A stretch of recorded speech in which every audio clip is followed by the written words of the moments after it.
How could things possibly get any worse for Iran right now, as the U.S. bombards the country with air power, the likes of which it's never seen? The simple answer, yet more air power. Something massive has just entered the Mediterranean as the third U.S. aircraft carrier closes in on Iran. This is a triple threat as the U.S. goes Allen, preparing a massive surprise for the Iranian regime. More carriers, more aircraft. And as you'll discover if you keep watching, the arrival of this third carrier strips away the last piece of leverage Iran has left. First, let's focus on the carrier itself. On March 8th, the Jerusalem Post reported that the U.S. has deployed the USS George H.W. Bush, now en route to the Mediterranean Sea. This carrier will join two others that the U.S. Navy already has operating near Iran, namely the USS Abraham Lincoln and the USS Gerald R. Ford. And like the USS Abraham Lincoln, this latest warship is another of America's Nimitz-class supercarriers.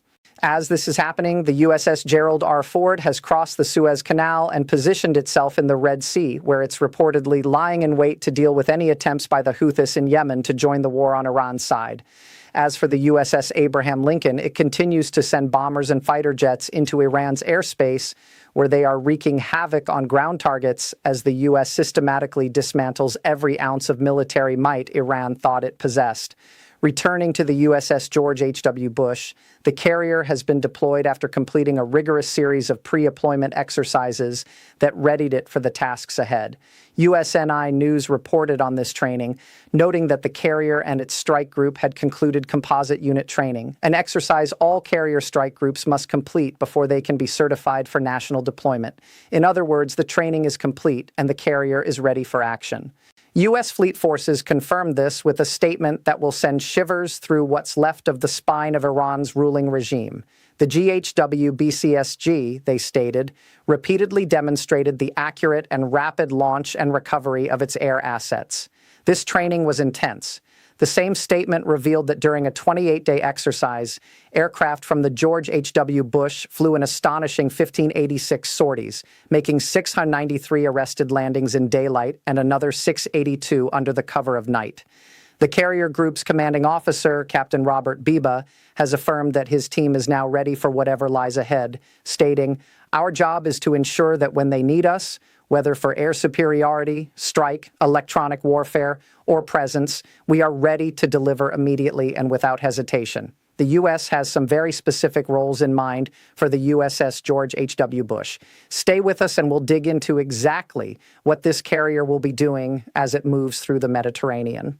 But before that, let's consider the immense firepower this supercarrier brings to a war that has been tilting decisively in the U.S.'s favor from the moment strikes against Iran began. Naval technology provides some of the basics, noting that the carrier has a crew of 3,250, which includes 160 officers. It's been operating as part of the U.S. Navy since May 2009, and it packs formidable firepower even before we get to the ship's contingent of aircraft. The carrier is equipped with a Lockheed Martin naval electronics and surveillance system, which covers the sensors, communication systems, weapons, and other electronic systems built into the ship. Speaking of weapons, the USS George H.W. Bush comes armed with Raytheon GMLS Mark 29 missile launchers, which fire NATO Sea Sparrow or evolved Sea Sparrow missiles at a pair of Mark 49G guided missile launch systems, and 420mm phalanx close-in weapon systems, which can fire in 20-second bursts at an astonishing rate of 4,500 rounds per minute, and you have a heavy-hitting ship. But it's not the carrier itself that Iran has to worry about. It's the aircraft the carrier hosts. According to naval technology, the USS George H.W. Bush typically carries up to 56 aircraft, along with up to 15 helicopters. Unlike the USS Abraham Lincoln, this ship isn't home to F-35s, whose stealth capabilities are still needed by the U.S. and Iran to neutralize isolated pockets of air defenses. But what the USS George H.W. Bush does bring to the fry are several fourth-generation F-18s, along with Grumman EA-6B Prowers and Grumman E-2C Hawkeyes. Crucially, aircraft can be launched at a blistering rate of 1 every 20 seconds. So it would take the U.S. no more than a handful of minutes to get the warship's full complement of aircraft into the skies when needed. So we have another American powerhouse moving in on Iran. But why? We can tell you what the latest supercarrier isn't going to be doing: destroying Iran's warships. Frankly, it doesn't need to, as every major ship Iran had has already been sunk.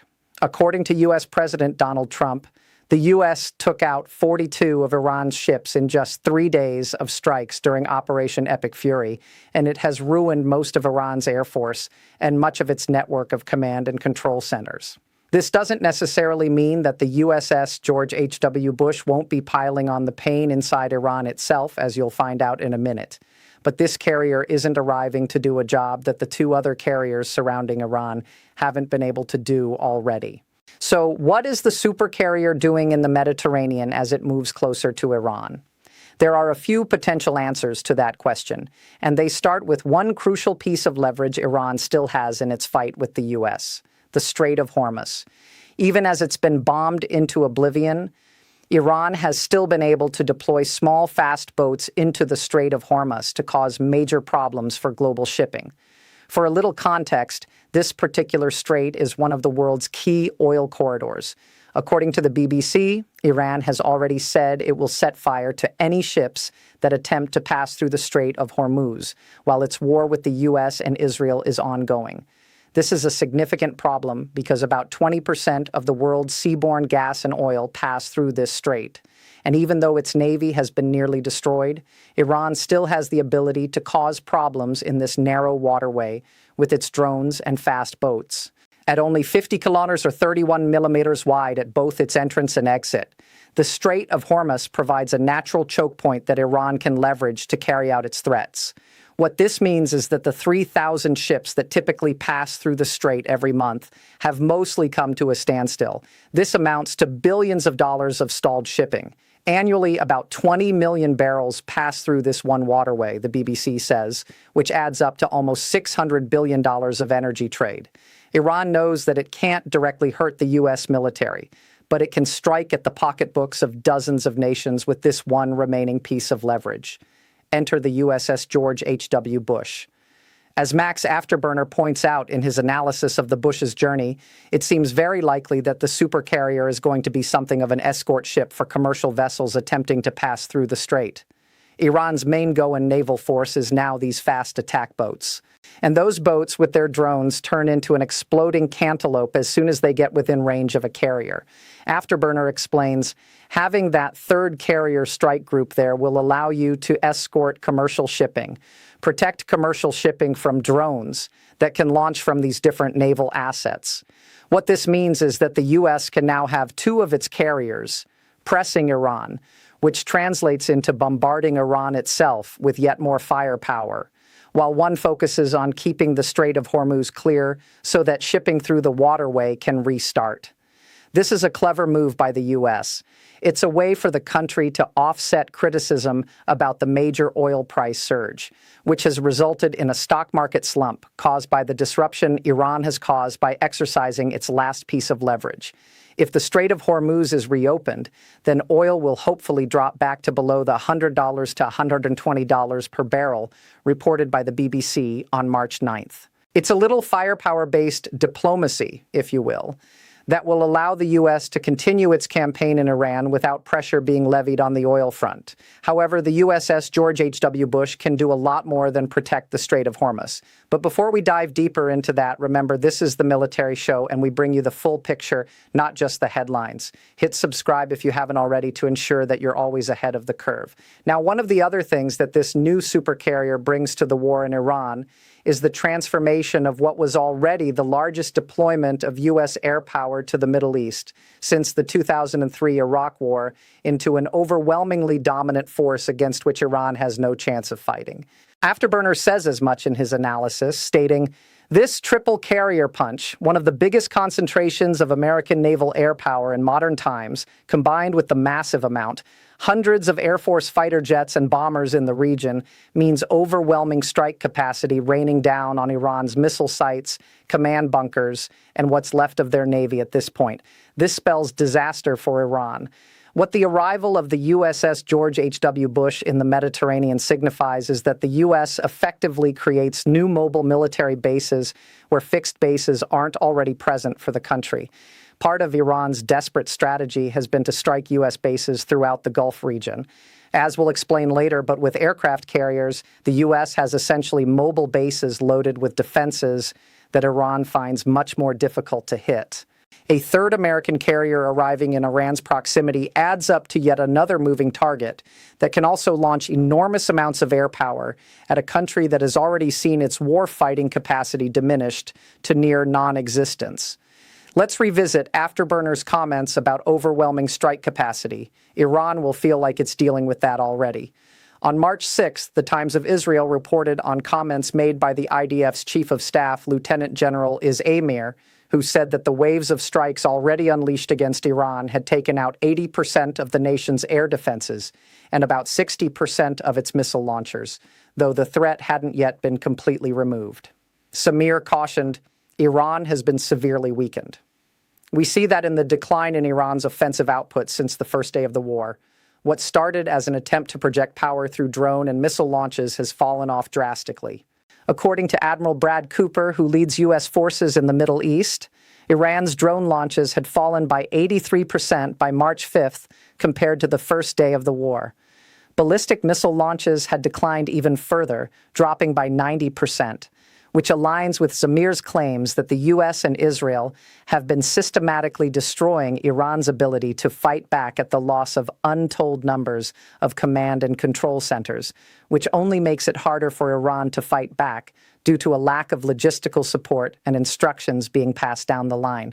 And you get a force that barely justifies the use of the word. Iran will be wondering how it could possibly get any worse than it already is. The USS George H.W. Bush provides the answer. Beyond snatching away Iran's leverage in the Strait of Hormuz, the arrival of this carrier in the Mediterranean signals the U.S. is truly taking the gloves off Afterburner claims. He adds that we're now moving into Phase 2 of the U.S. plan for Iran after a devastating first week that has already crippled the country. With a third carrier in play, the U.S. is setting up for the long game as it's now given itself the ability to rotate and rest. This setup boosts the U.S.'s ability to rotate assets and keep fighter jet waves fresh, especially after over 3,000 targets have been hit in the war so far. Afterburner declares, keep that number in mind. We'll be coming back to it soon. But what Afterburner is saying here is that the USS George H.W. Bush is a signal to Iran that there will be no respite. The U.S. is accounting for pilot burnout and fighter jet maintenance requirements by bringing a third carrier into play.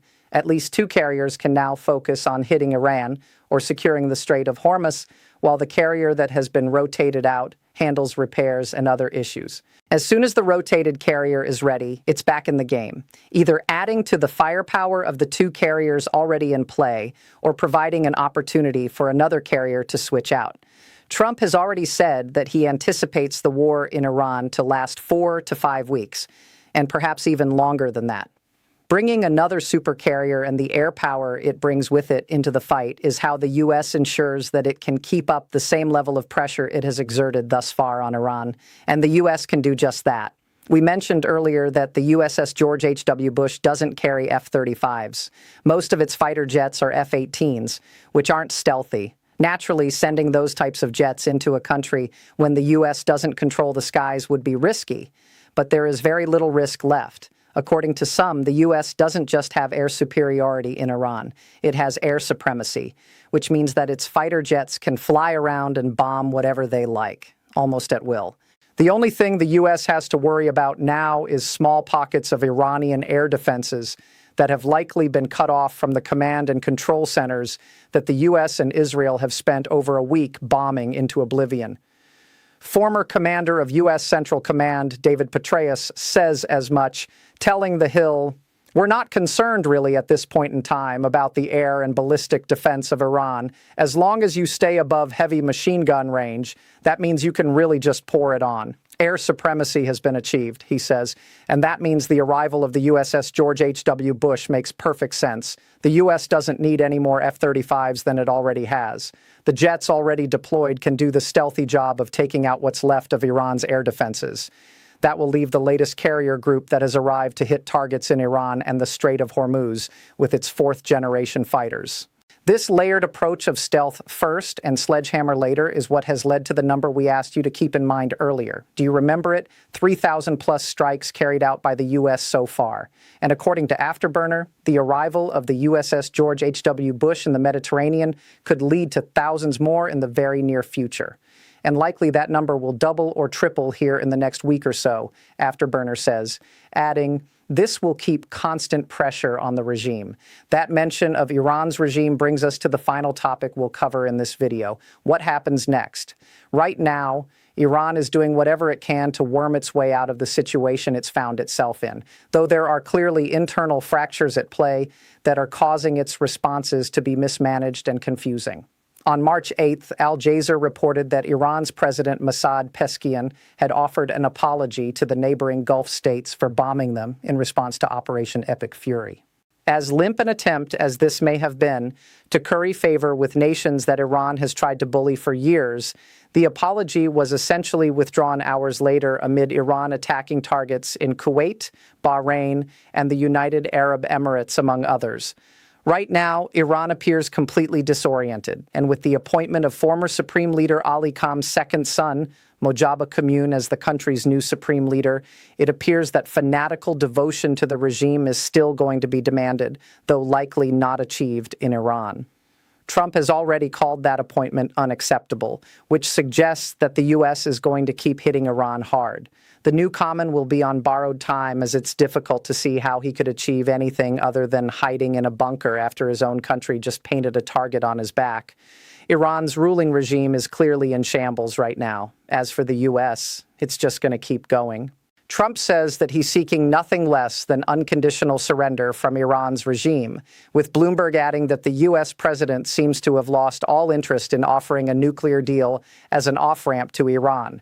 The time to make the deal has come and gone, it appears, and it's clear that the U.S. is looking to heavily influence the direction of Iran in the future. After that and the election of a great and acceptable leader, we and many of our wonderful and very brave allies and partners will work tirelessly to bring Iran back from the brink of destruction, making it economically bigger, better, and stronger than ever before, Trump declared in a March 6th Truth Social post, covering what he has planned once Iran's regime falls. So, the arrival of the USS George H.W. Bush in the Mediterranean is a signal. Iran still isn't getting it yet. The U.S. will continue the bombing and is building up its force to be even stronger. Right now, it looks like the only way out for Iran's regime is to move out of the way and let the U.S. bring about the change in the country. Until that happens, the fourth-generation fighters on the latest supercarrier that the U.S. has sent Iran's way will hit hard and fast, snatching away everything that Iran thought it could use to get its own way in this war. There is one man who will be watching these events unfold with abject horror: Russian President Vladimir Putin. He has been shaking in his boots ever since the protests that sparked everything we see now in Iran began. And there is a big reason why. You want to find out what that reason is? Then check out our video where we explain it. And if you enjoyed this video, make sure you're subscribed to Brief Updates so you don't miss our reporting on the U.S. and its war with Iran. Thank you for watching.